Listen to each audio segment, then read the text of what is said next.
Hi everyone, আশা করি তোমরা সবাই ভালো আছো। আজ 27 নভেম্বর, ঠিক এই দিনে আমাদের আগের বছর রেজিস্ট্রি হয়েছিল। সত্যি টাইম কত দেখতে দেখতে তাড়াতাড়ি চলে যায়, তাই না? আজ অফিসের পর আমি আর রাহুল গেছিলাম খিদিরপুরে ইন্ডিয়ার রেস্টুরেন্টে ডিনার করতে। ফার্স্টে রেজিস্ট্রি অ্যানিভার্সারি উপলক্ষে রাহুল আমার জন্য একটা কেক এনেছিল, সেটাই আমরা দুজন মিলে কেটে নিলাম।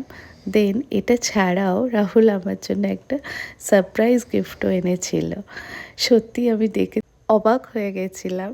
দেন গিফটটা ওপেন করলাম, দেখলাম আমার একটা পছন্দের ওয়াচ নয়েজের, যেটা আমি সত্যি অনেক দিন ধরে অর্ডার করব ভাবছিলাম।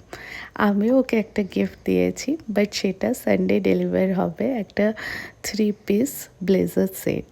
যাই হোক, এরপর আমরা ডিনার অর্ডার করলাম গালোটি কাবাব আর বিরিয়ানি। সত্যি খাবারের টেস্টটা খুবই ভালো ছিল। সব মিলিয়ে আমাদের সন্ধেটা খুব ভালো কাটলো।